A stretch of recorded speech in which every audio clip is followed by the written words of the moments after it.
Students, welcome to रोशन की class YouTube channel. Students, आप सभी का आज की इस पाठ्य योजना की वीडियो में एक बार फिर से बहुत बहुत स्वागत है। आज की इस वीडियो में हम दोस्तों देखेंगे गृह विज्ञान की पाठ्य योजना। तो पूरी वीडियो देखिएगा। अगर वीडियो देख रहे हैं तो मैं यहाँ पे जो वीडियो के माध्यम से आप लोगों तक इन्फॉर्मेशन पहुँचाना चाहता हूँ कि किस तरीके से पाठ्य योजना बनाई जाती है। पूरी वीडियो देखेंगे तभी आप लोगों को समझ में आएगा। और वीडियो देखने के बाद अगर आप लोगों को वीडियो अच्छी लगती है तो प्लीज़ वीडियो को लाइक कर दीजिएगा। और ऐसे ढेर सारी वीडियोस देखने के लिए किसी भी विषय का, किसी भी क्लास का, अगर आप लोगों को पाठ्य योजना वीडियो देखनी है, सूक्ष्म पाठ्य योजना के किसी भी कौशल की वीडियो देखनी है, या फिर आप लोगों को यूपी टेट, सी टेट और सुपर टेट की कंप्लीट फ्री में तैयारी करनी है, तो रोशन की क्लास यूट्यूब चैनल से जुड़ सकते हैं। बिल्कुल फ्री है। नीचे सब्सक्राइब बटन, उस पर क्लिक करके सब्सक्राइब कर लीजिए। साथ ही साथ बेल आइकन को दबा के रखिए, जिससे जो मैं क्लासेस यहाँ पे फ्री में बनाता हूँ आप लोगों के लिए, उसके बारे में आपको पता चलता रहे। तो चलिए शुरू करते हैं आज की वीडियो। आप सभी को सबसे पहले यहाँ पे देखेंगे तो ऊपर सबसे पहले आप पाठ्य योजना संख्या लिख दीजिएगा। यहाँ पे नहीं लिखा गया, लेकिन यहाँ पे आपको पाठ्य योजना या फिर दैनिक पाठ्य योजना, जो भी आपके क्लास में कहा जाए, आपके कॉलेज में, वो लिखिएगा। उसके बाद उसके सामने नंबरिंग कर दीजिएगा, 1 2 3 4 जो भी नंबर होगा।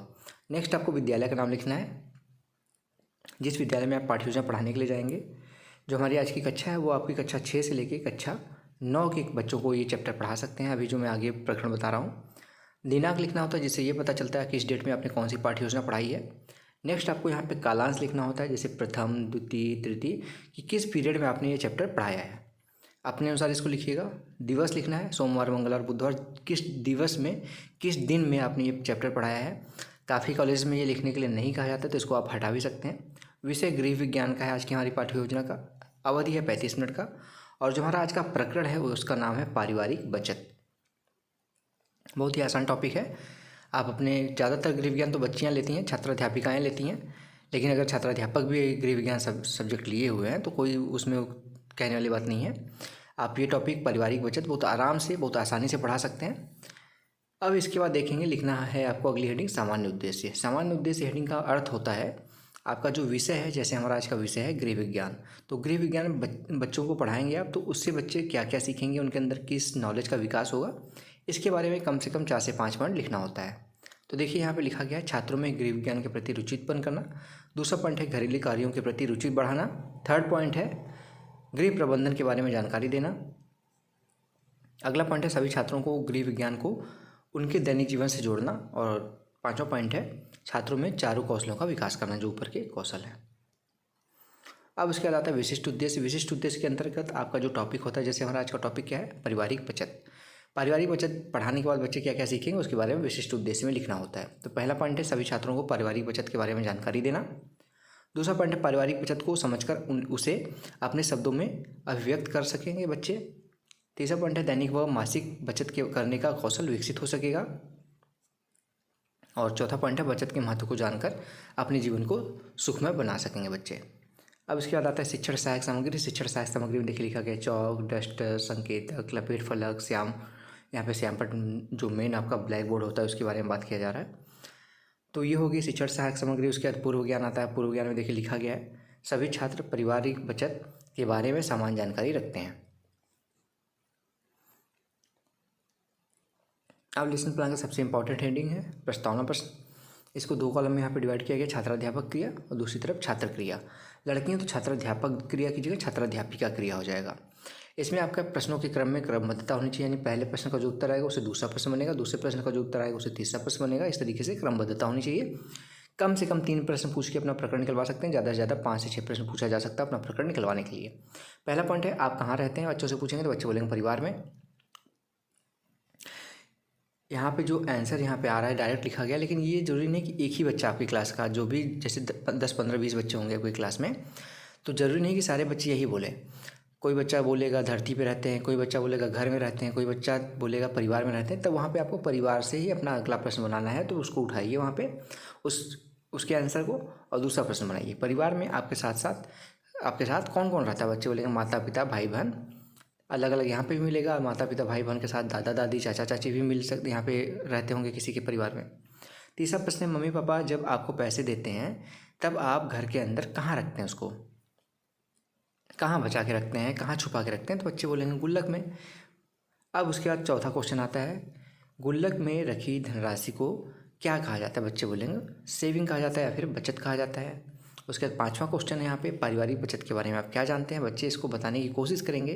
कुछ बच्चा हो सकता है बता भी ले, इसलिए संभावित उत्तर यहाँ पे लिखा गया है, और ज़्यादातर बच्चे नहीं बता पाएंगे तो समस्यात्मक होगा प्रश्न उनके लिए। उद्देश्य कथन बोलेंगे। प्रिय छात्रों, आज हम पारिवारिक बचत की विस्तार से अध्ययन के बारे में विस्तार से अध्ययन करेंगे। अब उसके बारे में बच्चों को पढ़ाना शुरू कर सकते हैं, जिसको हेडिंग के रूप में लिखा जाता है प्रस्तुतिकरण।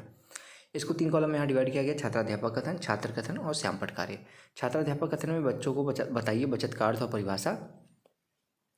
इसमें देखिए लिखा गया है, भविष्य में खर्च करने के उद्देश्य से वर्तमान व्यय में कटौती करने के फलस्वरूप संचित धनराशि को बचत कहते हैं। मनुष्य की आवश्यकताएं असीमित होती हैं तथा वह जीवन भर अपने आर्थिक प्रयासों द्वारा इनकी संतुष्टि में लगा रहता है। अपने द्वारा अर्जित धन को अनिवार्य, आरामदायक तथा विलासिता की आवश्यकताओं की पूर्ति के लिए व्यय करता है। इसके पश्चात जो धनराशि शेष बच जाती है उसे बचत कहते हैं। यहाँ पे देखिए पढ़ रहे हैं अभी। बचत अपने आप नहीं होता है, अपितु बचत परिवार के सदस्यों द्वारा अपने खर्च को नियंत्रित करके किया जाता है। सभी व्यक्ति व परिवार बचत नहीं कर पाते, केवल वही परिवार या व्यक्ति बचत कर पाते हैं जो अपनी आर्थिक योजना अत्यंत सावधानी से बनाते हैं। छात्र वाले कॉलम में देखिए लिखा गया, सभी छात्र ध्यानपूर्वक सुनेंगे तथा मुख्य बिंदु लिखेंगे। और श्यामपट्ट वाले कॉलम में आपको यहाँ पे लिखना है, जो यहाँ पे इंपॉर्टेंट पॉइंट है कि बचत क्या होती है, बचत कौन कर पाता है, उसके बारे में लिख दीजिए। यहाँ पे सारे पॉइंट लिखेंगे तो बच्चे कन्फ्यूज हो जाएंगे। अब दूसरा यहाँ पे बचत के प्रकार, पहला है अनिवार्य, दूसरा है ऐच्छिक। अनिवार्य बचत क्या है, नौकरी करने वाले व्यक्तियों पर सरकार कुछ अनिवार्य बचत योजना लागू करती है। इसके अंतर्गत अपने वेतन से हर महीने कुछ कटौती करनी पड़ती है, जिसको पीएफ कहते हैं। श्यामपट्ट पे देखिए लिखा गया बचत के प्रकार अनिवार्य और ऐच्छिक। उसके बाद है देखिए भविष्य निधि योजना, जैसे उसके अंतर्गत आती है अनिवार्य बचत के अंतर्गत। इस योजना में सरकारी तथा अर्ध सरकारी सेवाओं में सेवारत स्थायी कर्मचारियों के मूल वेतन से उनका 10% भाग भविष्य निधि कटौती के रूप में काटा जाता है। और दूसरा है ऐच्छिक बचत में। ऐच्छिक बचत में देखिए लिखा गया अपनी इच्छा से बचत करना, सामूहिक बीमा योजना। इस योजना के अंतर्गत सरकारी तथा अर्ध सरकारी एवं सरकार के नियंत्रणाधीन स्व शासी जो यहाँ पे सेवाएं होती हैं, जैसे LIC देती है, से नियुक्त कर्मचारियों के वेतन से एक निश्चित रकम मासिक प्रीमियम के रूप में सामूहिक बीमा योजना के अंतर्गत प्रति माह काट ली जाती है। मृत्यु के समय जीवन बीमा के सभी लाभ मिलते हैं। ये लाभ मृत्यु होने वाले के उत्तराधिकारी या उसके द्वारा नामांकित व्यक्ति को मिलते हैं। सेवा से अवकाश ग्रहण करने पर संपूर्ण संचित धनराशि ब्याज सहित लौटा दी जाती है। श्यामपट्ट वाले कॉलम में देखिए लिखा गया है, यहाँ पे छात्र वाले कॉलम में सभी छात्र ध्यानपूर्वक सुनेंगे तथा मुख्य बिंदु को लिखेंगे। श्यामपट्ट वाले में देखिए यहाँ लिखा गया है सामूहिक बीमा योजना, एक निश्चित रकम प्रतिमाह वेतन से काटना, उत्तराधिकारी को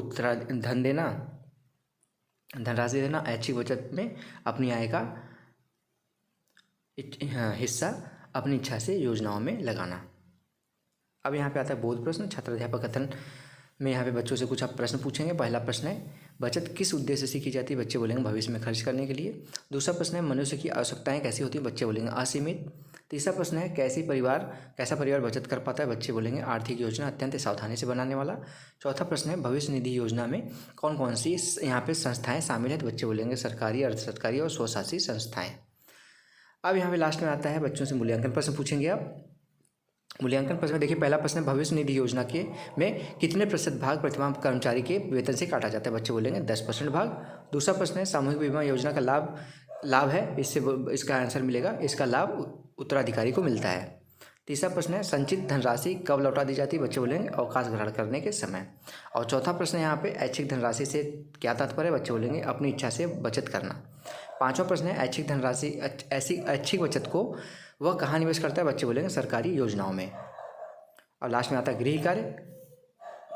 गृह कार्य में देखिए एक प्रश्न दिया गया पारिवारिक बचत के बारे में विस्तार से बताइए। तो ये वीडियो अगर आप लोगों को अच्छी लगी, बाहर रात हो रही है, रात में मैं आप लोगों के लिए शांति होती है इसलिए वीडियो बनाता हूँ, लेकिन रात में बाहर कुत्ते भौंक रहे हैं तो उसके लिए सॉरी। आप लोग थोड़ा सा यहाँ पे उस चीज़ को इग्नोर करिएगा। वीडियो अगर अच्छी लगे तो प्लीज़ वीडियो को लाइक करिएगा। ऐसी वीडियोज़ के लिए रोशन की क्लास यूट्यूब चैनल को सब्सक्राइब कर लिए। मिलते हैं नेक्स्ट वीडियो में शांत वातावरण में, तब तक के लिए आप सभी का बहुत बहुत धन्यवाद। जय हिंद, वंदे मातरम।